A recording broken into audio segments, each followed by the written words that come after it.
Not much, just getting stoned. I'm trying to. I had a long ass day at work, so I'm trying. Playing some catch up. Yeah.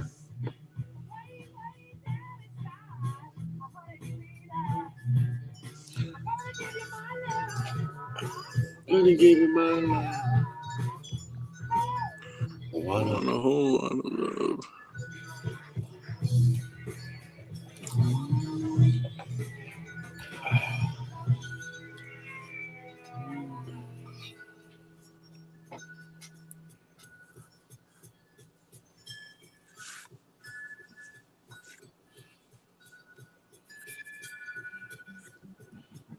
How are you doing today, Candace? This evening, I should say. How are you doing?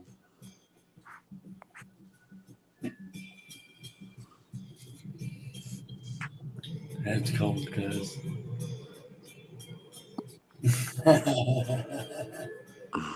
Get used to it.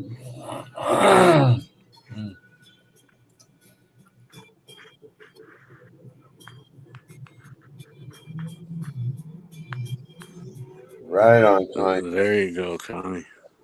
Yeah, roll it up.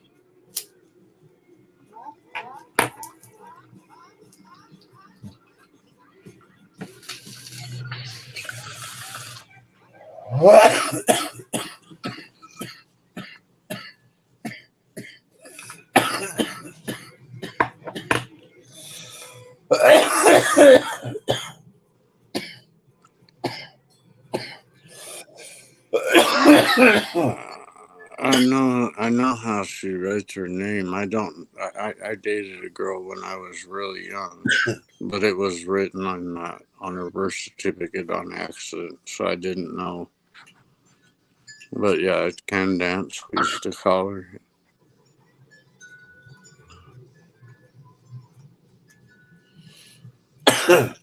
But she hated it, so that's why I don't say it that way. Unless you like it, then I'll just refer to you as Candance.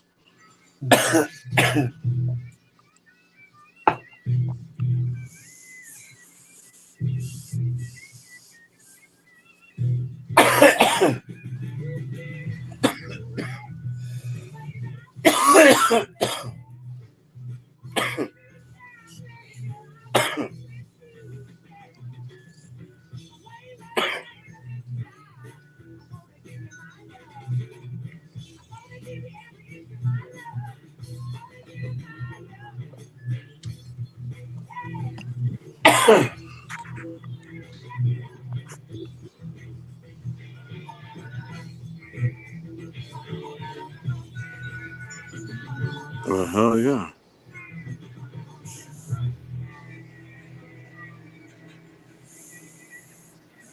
Right on. That'll make you smile a little more. Yeah, well. It actually gives you a little bit more confidence. See, like slowly that you didn't realize.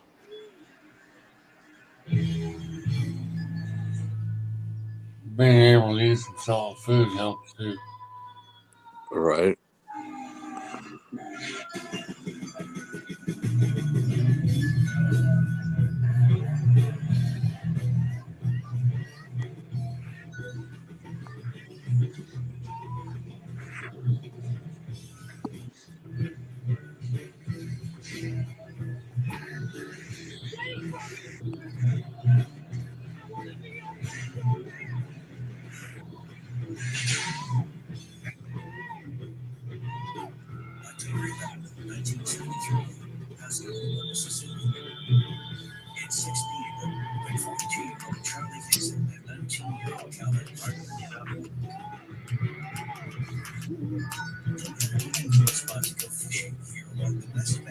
I'm happy for you there. Yeah, that's awesome, man.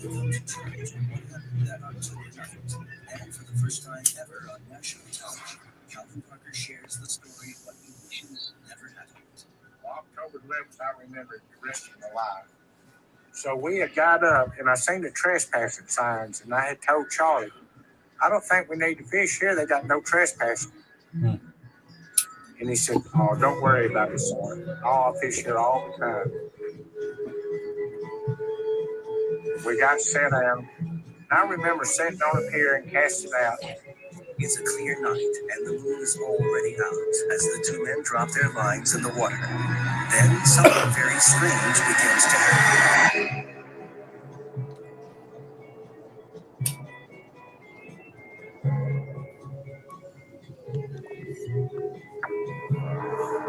I noticed some blue lights coming across, and that was the same color light, hazy blue lights that the policeman always had. I just knew we was going to get took to jail and run off. And I stood up and turned around. The craft had just slid over. That's when I seen the bright lights. I couldn't figure out what was going on. I actually thought to myself to shine a spotlight on us. In a tape recording made I by was grabbing another beer. Charlie Hickson, who has since passed away, describes the scene.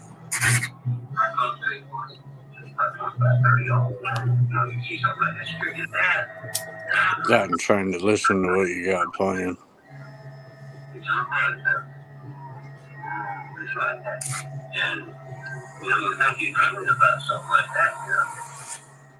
It was so bright, it was blinding.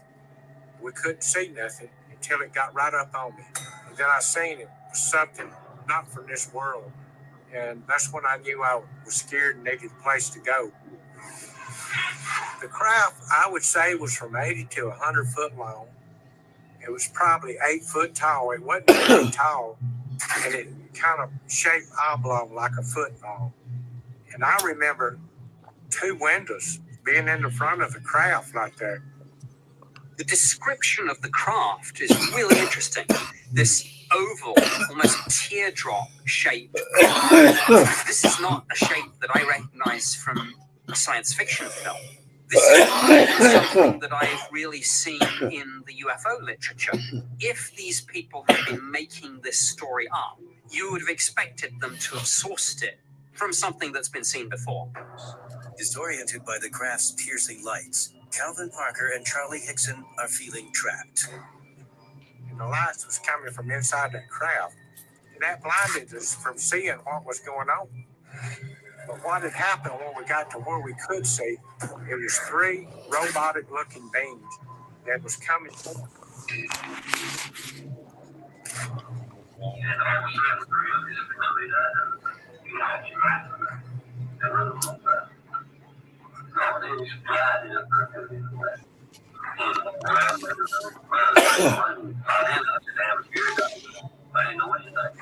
These illustrations of the creatures are based on descriptions from Parker and Hickson.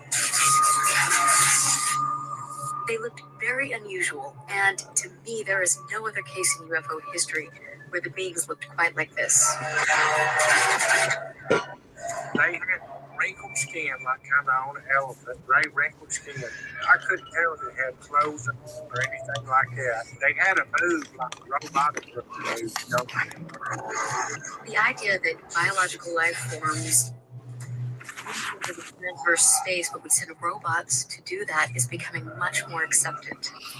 And yet, back in 1973, Parker and Hickson said that's what they encountered. I know that one got a hold of me, 2 of them got a hold of him. He levitated me, and we started going to the craft, to the front door of it. Once inside the craft, Hickson and Parker are sedated. And they laid me on an examination table. While I was looking in there, rolling my eyes, I couldn't move my head because I was able to see and I was conscious of my hearing, my sight, my smell, but I wasn't able to turn my head whichever direction they pointed me. And the light just appeared to illuminate out of the walls. You couldn't see any light fixtures there, and it was still bright. To be taken forcibly on a craft against your own will and to be subjected to strange experiments is one of the most terrifying things anybody would have to deal with.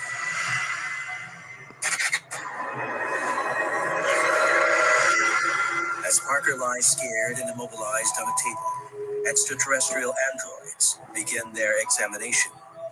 That's when the old big, ugly creature, and I described it. It was a grayish-looking, mechanical, robotic-looking creature. I couldn't tell if it had on any spacesuit. He stepped back, and he did. There was another feminine. I call this a female. Parker described the two gray droids as having crab-like claws. The humanoid has fine finger-like talons. Then she took a finger and run it down my throat, trying to come up through my nasal cavities. That's when I started trying to come back to, I wanted to beat her to death because that was painful. In fact, the pain is so unbearable that Parker thinks the alien is going to kill him. And all of a sudden, I wore a white t-shirt at the time. It was already blood running down. And she backed up out of the way. And then the old big ugly one come in. The one that was The big ugly one. soldier. Huh? The big ugly one. The big one. And he grabbed me by the arm, and it must have injected something into it again because I got relaxed all at one time again. Then right away, the droid soldier lifts Parker in his claws and moves toward the door. This is Roundup for lawns. This stuff works. This And stuff moves kills weeds down towards to the root the without door. killing your lawn. This stuff works on dandelions, crabgrass, clover. This stuff works for up to 3 months. This stuff works guaranteed or your money back. This is Roundup for lawns. This stuff works. And right away, the droid soldier lifts Parker in his claws and moves toward the door. He picked us up and took us back out to the river, about exactly the same spot. That's the first time I had heard Charlie or even seen him. And I looked, and this thing, the lights went off, and it picked up off the ground a little bit. It just shot straight up into the air and disappeared. Later that night, Parker and Hickson do something extraordinary. For the first time in history, UFO abductees go immediately to the police after the encounter to file a report, thus creating an almost real-time record of their experience. Parker is taken into one room for questioning, Hickson is taken into another, and interviewed by Sheriff Fred Diamond. Why you wait until this end of that call? Mr. Fred, When did this happen? the first thing I told you, ain't nobody gonna believe this. Huh? When did that happen? 79 or 73, something like that. The Hickson Parker case from 1973 is extremely interesting. What I think makes the case extremely credible is the evidence that we have of a secret recording that was done after the interview. After being questioned separately, the men are brought into a third room and left alone together.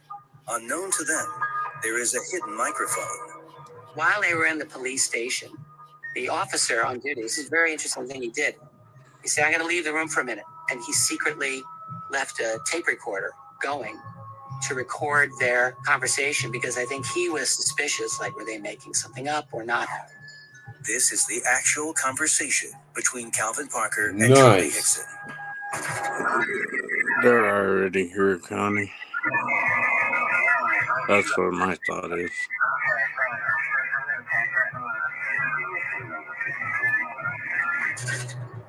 And I read the transcript of when they were having a conversation with each other, and Calvin was just, he was out of his mind with fear.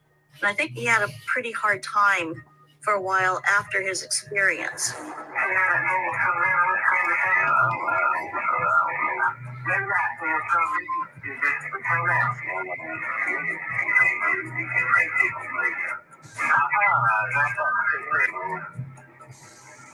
The secret audio tape, made without their knowledge, confirms for UFO researchers the credibility of Parker and Hickson's encounter. Wow. That's crazy. It's true. Hey, Jim. Like, they How's that even, one like, coming? If you've ever lost something at an airport, you probably wondered where that You all digital right, camera cuz? iPod No. really you ended missed up. a motherfucking tonight, arm there. You've got a sting operation that could bring you some answers. like that all Sometimes your day. favorite shiny toys can end up in the It's homes of people Pretty Right who wide, bring your dude, with your baggage to small ass TSA arm. officers Hey, at the Chris. security gate. With the help What of up, simple Chris? tracking technology and some tempting bait, Yeah, ABC's Brian Ross brings us this Nightline Investigates. So a couple years ago, I bought this hoodie at Ross, right? And I always knew that there was like this riddle to it. And as I see more and more of these things coming out called schizo posters, I'm starting to realize that that's what this is, only on a hoodie. So now I'm going to show you everything that's on here, and you tell me if you can kind of crack the code and figure out what it's trying to say. So we got between the lines, above the lies, XXX, running on empty, never stop hustling, blessed to have the opportunity, mental. You got your symbols, you got some. All right, all you lovely things and busted rings will be up for.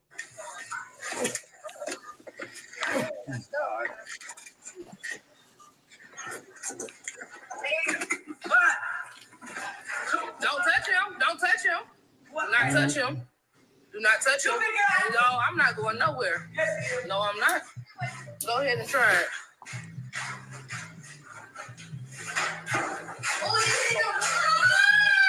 Okay. All right. You just hit my fucking baby, bitch. My phone. She just hit my fucking children. That's what you did? You told that bitch.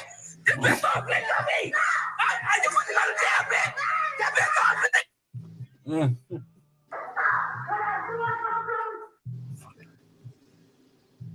Damn, if that's not a Benona, some sort of police report, I don't know what would be. I swear to God, I need you got me fucked. Or a hood report, anyway. You going to jail, bitch? There's a video Judy's watching on his phone. You going to jail? No, she hit me with that hammer if she wants to. Granny's on rampage. I will. You don't bleach on me, bitch. I got the right to the film, Malik. You better get the fuck on. I'm telling you now. Get the fuck on. Someone get taught a lesson. I do not give a fuck no more. You better get the fuck about my face. Hit me. Bitch, ain't nobody hit you.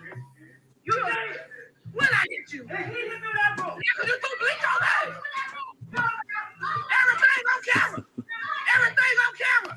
You're a liar. That's what you're going to fuck me, bitch. Yes, the fuck you did. You going down. I ain't got that. Come on. Don't fucking say. I'm telling you, I just let it just hit me in my head. It threw bleach all over me. I'm telling you, she is going to jail. You going to jail? I swear to God, you going to jail. She said through bleach all over. You going to jail? You just hit me in my fucking head with that hammer. No, you hit yourself when you cut. Girl, you was a fucking lie. Everything is on live. You going to jail. You and your son, y'all go.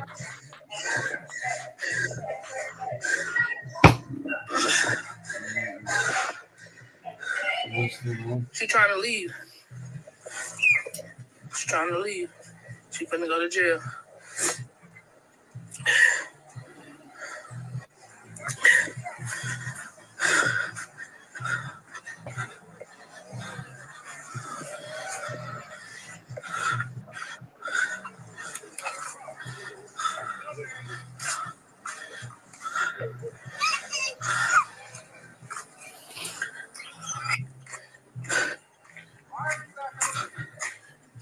What y'all just said, put my stuff back in here. While she was around there, we came around here to put my... Yeah, while she was... Now she just came around here. She hit me in my head with a hammer. My grandma, and she threw bleach all over me and my kids. She hurried from left because I called the police. That's my brother. He pushed me into the door.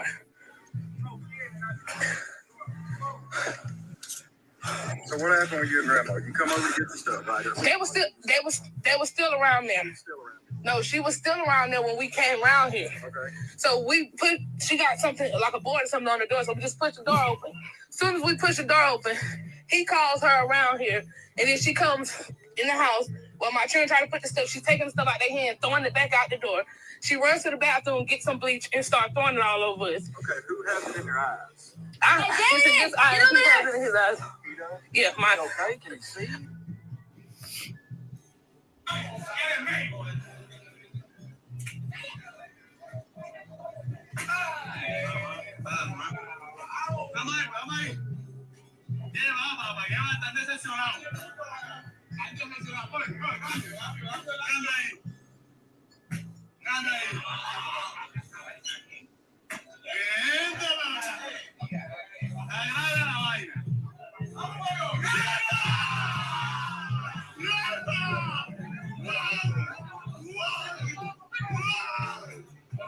What's cracking, y'all?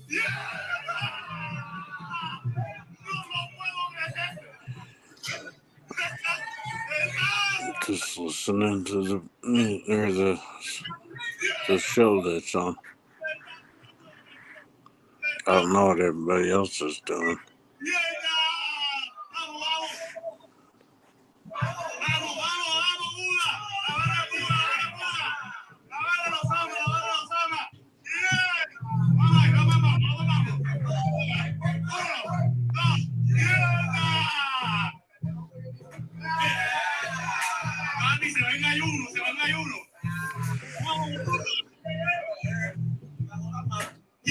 Nice, Candace. Right on, Candace. Imagine actually being told that you have two choices: stand your ground or go inside your Nice. home, hunker down, lock your doors, and close your windows and turn off all the lights. Well, that is what these Texas ranchers. These are Florida rap lyrics. They really happen.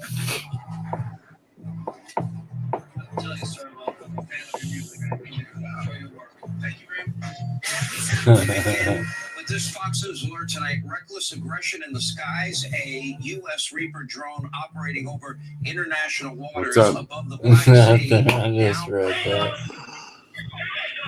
And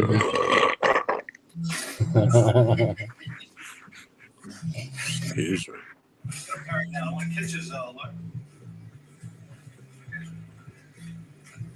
I'm just going to work on my large intestine inside here. Now, normally what I'll do is I'll snap to the nose, so the motion goes inside this way.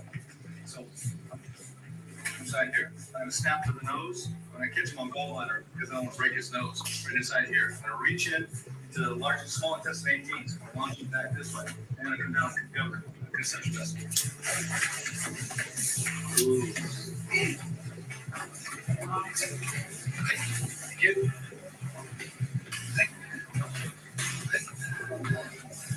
Here.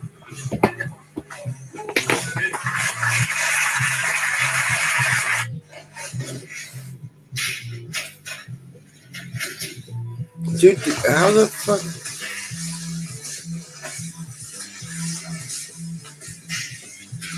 One shot like this in the neck somewhere, and it knocks these dudes out. Like, watch. Are you talking about that chop? Like with your hand?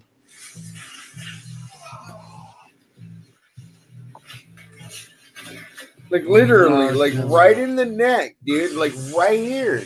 Like, You talking like the karate chop? yeah, Yeah. There's a spot. he's fucking wham. Done. Who says And it's not even that violent. yeah, not even that violent. Knock a dude out. No, it's just like an instant. A real quick chop. From here, I grab with my other hand and I rotate my wrist to give me the rubbing effect. This way, and we have them there. From here, any type of resistance, we follow up here, follow up under the cheekbone. We could even trap them the same way as we did before. Strike to the ribs. Basically, any of the points that we've done so far. Okay? I'm going to go to a similar attack, but this time, instead of him being in front, he's going to grab from a rear position. Trying to maybe pick you up and drag you away or whatever he's doing. We're going to use the point in the back of the head, the triple warmer 3-point, and we're going to use that to break his grip. So as he's squeezing, Triple break his warmer. grip, we're going to take our middle knuckle and dig in. And you see he wants to let Fucking go. Boston He also guy. uses his fingers. His Turn our fingers. hand over and grab the fingers like we're shaking his hand. The fingers. Let's just turn this way a little bit. This is going to keep pressure on the inside of the arm. This is going to Grab press, his fingers. and we're going to bring him to here. Right, once we have him in this position, and we're going to turn and show the point, we're going to hit behind the jaw with our punching motion from back to front, finishing him that way. So what we're going to do is we're going to do it from this angle so we could catch the jaw point. We're going to lock in this point. We're going to take the fingers We're going to press down and we're going to pull this in, bringing him down to his knees. We're going to step around and we're going to punch behind the jaw from back to front. All right, we're going to show it from another angle. We're going to dig the knuckle in. We've released the hand. Fuck you, I Turn will. over, shake his hand. This shit would, dude. Rotate, Like, for keeping real. This contact here. This is going to rub in. This presses down. We drop him. So we're using the fingers and You're not using a lot of force we to release doing this hand, but this. we maintain control here. You know? We punch him back to front of the jaw. For some reason, if he didn't fall, we have the gallbladder point in the back of the head. We just come back with the palm. And if you like to grapple, So that's one the of your strong gallbladder points. If you have point the hand trapped, is what is this knocking arm fools starts out. to lift, and you have a shoulder lock. Now we can lock him coming back this way. Okay, the next one that we're going to do is going to involve a bear hug around the arms from the rear. So as he comes in and he grabs, we're going to turn this way. He's going to be trapping the arms this time, which limits your ability to counterattack. The one thing you have to try to prevent from happening is just lift me up a little. Is him lifting you up, because if you're in the air, now you have very little. Two things you're going to do immediately is stomp towards the foot and swing your head backwards. Even though the nose and eye area is not exactly a pressure point, we're going to stun him long enough to allow us to finish our technique. The next thing you're going to do is pray. Hands are going to go together. We're going to point to the ceiling, and we're going to lift up this way. Once we're in this position, we don't want him choking us, so we lock the wrist. We lift the arm up, and we're just going to bow forward, rotate. We're going to pin again. From here, we swing to the opposite side like in previous techniques, locking the arm. And we follow up either with thumb pressure or with the striking. Another thing we can follow up with is to lift up and stomp behind the That's what I was thinking, dude. If I had to do down like that, my foot's going in his head. Stand on one leg. And if it rolls into you, you may be compromising your balance. So let's do that one more time. We'll show it from the same angle. All right, as he grabs, stomp, maybe look back, drop down and pray. Make sure you drop low. Grab, roll him, pin. Lock the arm. Now either pin him behind the jaw, strike him to the jaw or the behind the ear point, or grab with both hands and put the heel in behind the jaw, or put the heel into the rib. Either way, that's fucking insane, bro. It's gonna hurt. Okay, the last thing we're going to cover is some basic pushes. When we go into the moving attacks, we're going to learn how to avoid them entirely. But at a beginning level, or with reflexes not being as good, That kind of shit, you only have to be doing it correctly to be effective. chance to knock the arm away. What they're trying to do is, as the push comes in, they For want real. to knock you off balance so that they can come in and punch you. You just get part of it right. That's You really the idea behind know, pushing, is to set the distance, change the keep you outcome back of on your heels, the and keep your situation. balance. Now, what helps him do that is, as he pushes, the tendency is to resist. As I resist, it gives him something more to push off of, and he really throws you off balance. So what we want to do is basically the simple judo concept is when he pushes, we're going to pull. So as he comes in with the push, we're just going to let it go. So now what actually happens is he thinks you're there, and when you pull away, Kids, what are you he watching? loses balance. Now, as he does that, Unsolved Mysteries, but I'm listening to what you guys are saying. But yeah, I figured out you were talking about judo. straight in behind the head. Yeah. So he comes in, he puts Using somebody's body force and weight against them. the opposite angle. Pretty Trap much. the arm. So as he pushes, we're going to trap the arm, hopefully setting up points on the arm. You don't have to be specific on it. And this shoots it. So as he pushes, you relax, he pushes, trap and hit. Right from here now, you've hit him here, this arm is done. We're going to slide up and strike right into the jaw. So this will bring him forward to you. Hopefully it'll knock him out. If it doesn't, this is very push. And again, we're using the arm like a railroad track to find the jaw point. So you don't even have to look, and you're automatically going to be there. So he pushes, hit, slide up into the jaw point. Okay, the next one we're going to cover is the double push. Again, on the next series of videos, what we're going to do is when it comes in, we're going to look to avoid it. We don't want anybody touching us. But if he actually does make contact, we have a technique that can peel the arms off and put him in a position of advantage for us. So again, as he comes in with the push, the idea is to knock you off balance and then come in with a punch.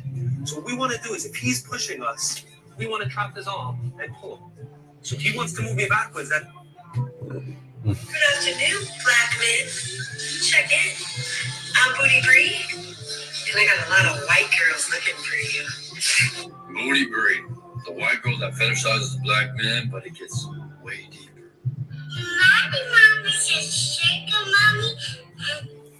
Papa the below, she's a sugar mommy, and me too. Oh yeah. The crowd with my mom today. She's working at home. And I typically have a strict rule against never bringing up anybody's family. But what this white woman is doing is extremely dangerous towards black men.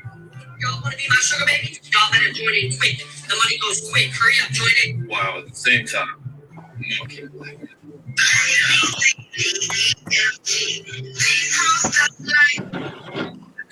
See, first she traps in the black. If y'all like my girls, do it this video right now. Then she traps in. I will very glad I got all the black men in the comments. I'm trying to play matchmaker here, so I can go to y'all weddings and eat good food. And then she gets them together. Hey guys, Woody Bree in the building. How y'all doing? Listen, I'm gonna be live this morning at 9 a.m. So first, I need y'all to tune in. Come and join us for the fun. It is so much fun inside there. The chat goes crazy, and I need y'all to come join us and make the chat go crazy. And once she gets them all to check in, she gets to make the most amount of money. Oh my god! Oh my god! Wait, Kevin, everything's double right now. Everything is double. Everything's double. Everything's double, Kevin. Everything's double right now, y'all. Everything's double. Everything's double. And once she does that, then she makes the black man come to her. I'll tell you my mama's not come join her live. Rain. Make it rain on them hoes. I make it rain. And then proceeds to take those black men out on dates. Yeah, 4 places at one time on February 14th. And then jokes about having affairs with black men. Oh my god, Truck, I'm so excited that you're training me now. I know, right? Who would have ever thought that I would be in bed with my coach? I never mix business with pleasure. Chocolate, my kryptonite. You're my personal buddy. Oh my god, I'm so sorry. You put that white bitch up in the house. Why would you bring that bitch up in here? I'm bringing it. Well, why the fuck would you? And then rakes in all the cash. But it gets way worse than that. I had to let him punch me because I deserved it. Yeah, that's a filter. I'm live right now in the hospital, and I'm giving away free cash prizes, so make sure you join my live right now. But in her caption, she hashtagged black men, bruised, health, and black eye. When she was really there for COVID. And it's gotten so bad where black men have requested for her to unfollow. Hey, don't follow me, gang. I ain't gonna cap. Unfollow me. People doing into this, they acting like this. Oh, and when she blocks them, she asks them to pay her money so she can unblock them. So, like, unfortunately, my block list is probably a lot longer than my friends list. So I'm just gonna let you guys know that if you guys want to be unblocked, it's a $300. Cash out me that money. That's what's wrong with fucking this country. So to all Sorry, black years men, old. don't fall for a trap. Hey, y'all, listen. On Friday night, I'm taking one of my sugar babies out on a date. And I'm gonna spoil this shit out of And to this white woman who use your children as pawns and entrap black men and make fake accusations against them. This ain't no joke. This ain't no game. It's white women like you. It's the reason why men like Emmett Till is dead. And why black cities have been burnt to the fucking ground. And why Biggie had showed you a contract. What happened was when me and Puff rode on the plane coming back down there, Puff gave me his briefcase and everything like that. Like, yo, here, like, we carry this shit. Say, all right, motherfucker, I got 5 hours, 6 hours of everything. Let me see what's in the briefcase. No doubt, more details are pointing to the notion that Diddy may have robbed Biggie of $62 and or even more. Rappers and former bodyguards of the celebrities have exposed dark secrets that may connote that Diddy did nothing but exploit Biggie while he was alive and even after his demise. The rapper may remain Diddy's source of wealth. What's this all about? Keep watching to... There's 1.8 million black residents in California, and this is possible that Andy Kaufman, a skinny comedian with no athletic ability, that is a legend.